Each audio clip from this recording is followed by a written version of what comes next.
आज हम छत्तीसगढ़ के सत्ता के गलियारों की सबसे बड़ी और सबसे ताज़ा खबर पर बात करने वाले हैं। एक ऐसी खबर जिस पर पूरे प्रदेश की नज़रें टिकी हुई है। सवाल एक है लेकिन दावेदार अनेक है। सवाल ये है कि छत्तीसगढ़ का अगला मुख्य सचिव यानी प्रदेश का सबसे बड़ा प्रशासनिक बॉस कौन होगा। नमस्कार, मैं हूं चंद्रशेखर और आप देख रहे हैं नवप्रदेश टीवी। छत्तीसगढ़ के मौजूदा मुख्य सचिव अमिताभ जैन 30 जून 2025 को रिटायर हो रहे हैं। उन्होंने एक लंबा और महत्वपूर्ण कार्यकाल पूरा किया है, लेकिन अब सवाल ये है कि उनकी इस बड़ी कुर्सी पर कौन बैठेगा। प्रदेश के 13वें मुख्य सचिव की इस दौड़ में कई दिग्गज IAS अफसरों के नाम शामिल है और आज हम इन्हीं नामों, उनकी ताकत और उनकी संभावनाओं का पूरा विश्लेषण करेंगे। तो कुर्सी की पेटी बांध लीजिए और हमारे साथ इस रोमांचक पड़ताल में बने रहिए। इससे पहले कि हम दावेदारों की बात करें, ये समझना जरूरी है कि चीफ सेक्रेटरी का पद आखिर इतना ताकतवर और महत्वपूर्ण क्यों होता है। मुख्य सचिव राज्य की पूरी प्रशासनिक मशीनरी का प्रमुख होता है। वो मुख्यमंत्री और मंत्रिपरिषद के सबसे प्रमुख सलाहकार होते हैं। राज्य के सभी IAS और दूसरे प्रशासनिक अफसर उन्हीं के अंडर काम करते हैं। प्रदेश में कौन सी योजना कैसे लागू होगी, किस विभाग का काम कैसे चल रहा है और सरकार के फैसलों को जमीन पर उतारने की सबसे बड़ी जिम्मेदारी मुख्य सचिव की होती है। सरल शब्दों में कहें तो मुख्य सचिव वो धुरी है जिसके चारों ओर प्रदेश का पूरा प्रशासन घूमता है। इसलिए इस पद पर कौन बैठेगा, ये फैसला पूरे राज्य के भविष्य के लिए बहुत मायने रखता है। अब आते हैं उस नाम पर जो इस दौड़ में सबसे आगे चल रहा है। ये नाम है रेणु गोनेला पिल्ले का। 1991 बैच की IAS अफसर रेणु पिल्ले जी का वर्तमान में अतिरिक्त मुख्य सचिव यानी एडिशनल चीफ सेक्रेटरी के तौर पर काम कर रही है। उन्हें एक बेहद कुशल और सख्त प्रशासक के रूप में जाना जाता है। उनकी कार्यशैली की सबसे बड़ी खासियत है कि वो फैसले लेने में देरी नहीं करती और नियमों को लेकर कोई समझौता नहीं करती। उनकी दावेदारी को सबसे ज्यादा मजबूती उस वक्त मिली जब हाल ही में मुख्य सचिव अमिताभ जैन छुट्टी पर गए थे। उस दौरान सरकार ने किसी और को नहीं बल्कि रेणु पिल्ले को ही मुख्य सचिव का प्रभार सौंपा था। ये एक बहुत बड़ा संकेत माना जा रहा है। ये दिखाता है कि सरकार का उन पर कितना भरोसा है। प्रशासनिक गलियारों में इसे एक तरह से भविष्य का ट्रेलर माना जा रहा है। वरिष्ठता के क्रम में भी उनका नाम सबसे ऊपर है, जो उन्हें इस पद के लिए एक स्वाभाविक और सबसे मजबूत दावेदार बनाता है। अगर सरकार वरिष्ठता और अनुभव को सबसे ज्यादा तरजीह देती है तो रेणु पिल्ले का अगला मुख्य सचिव बनना लगभग तय माना जा रहा है। लेकिन रुकिए, ये दौड़ इतनी सीधी भी नहीं है। अगर किसी भी कारण से रेणु पिल्ले का नाम फाइनल नहीं होता है तो जो दूसरा सबसे शक्तिशाली नाम उभर कर सामने आता है वो है श्री सुब्रत साहू का। 1992 बैच के IAS अफसर सुब्रत साहू वरिष्ठता के मामले में रेणु पिल्ले के ठीक बाद आते हैं।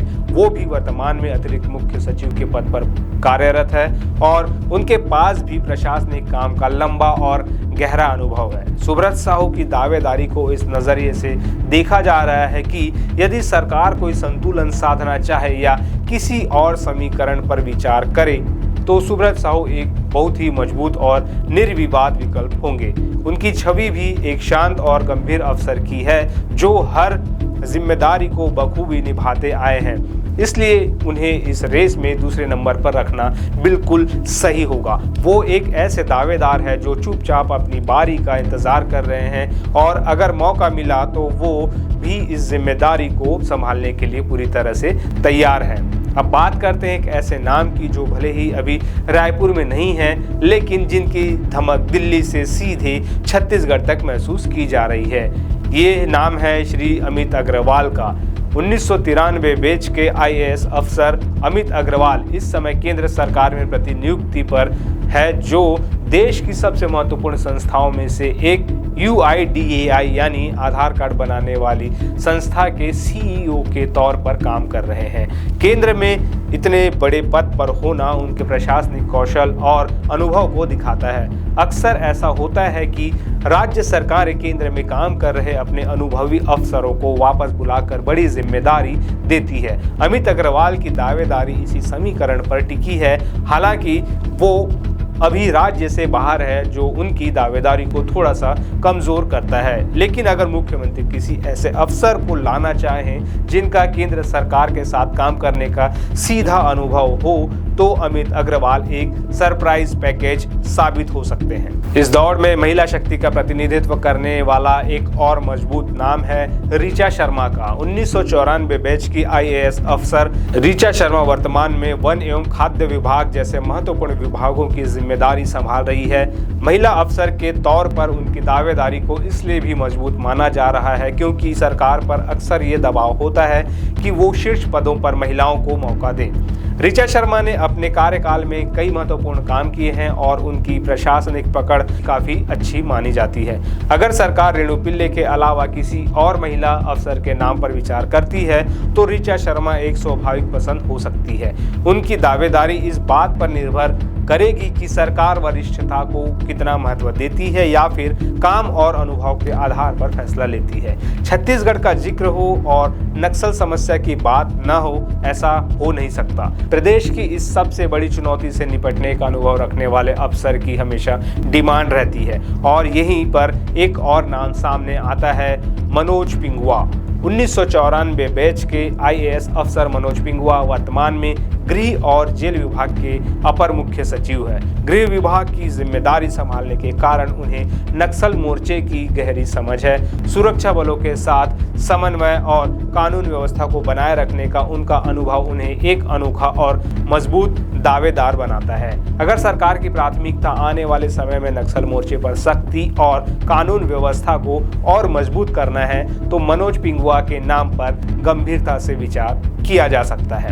इन प्रमुख नामों के अलावा 1994 बैच के ही दो और अफसर श्रीमती निधि छिब्बर और श्री विकासशील के नामों की भी चर्चा है। लेकिन ये दोनों ही अफसर भी फिलहाल केंद्र में प्रतिनियुक्ति पर है, जिससे अमित अग्रवाल की तरह ही इनकी दावेदारी भी थोड़ी कमजोर पड़ जाती है। राज्य की प्रशासनिक व्यवस्था को चलाने के लिए अक्सर सरकार उन अफसरों को प्राथमिकता देती है जो हाल फिलहाल में राज्य में ही सक्रिय रहे हों। पूरी तस्वीर देखने के बाद क्या लगता है, चलिए एक बार फिर से सार समझ लेते हैं। वरिष्ठता, अनुभव और हाल ही में मिली जिम्मेदारी को देखें तो रेणु गोनेला पिल्ले का पल्ला सबसे भारी है। वो हॉट फेवरेट है। अगर वो नहीं तो वरिष्ठता के आधार पर सुब्रत साहू एक स्वाभाविक विकल्प है।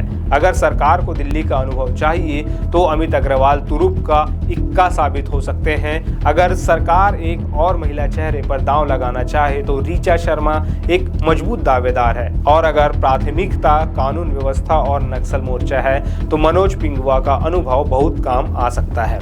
आखिर में फैसला राज्य सरकार की सिफारिश और मुख्यमंत्री की पसंद पर निर्भर करेगा। ये फैसला न सिर्फ नौकरशाही के लिए बल्कि पूरे छत्तीसगढ़ के लिए बेहद अहम होगा। आपकी इस पर क्या राय है? आपको क्या लगता है कि छत्तीसगढ़ का अगला मुख्य सचिव किसे बनना चाहिए? हमें नीचे कमेंट सेक्शन में अपना पसंदीदा नाम और उनका कारण ज़रूर बताएं। अगर आपको हमारा ये विश्लेषण पसंद आया हो तो इस वीडियो को लाइक करें, अपने दोस्तों के साथ शेयर करें और हमारे चैनल को सब्सक्राइब करना ना भूलें। नमस्कार।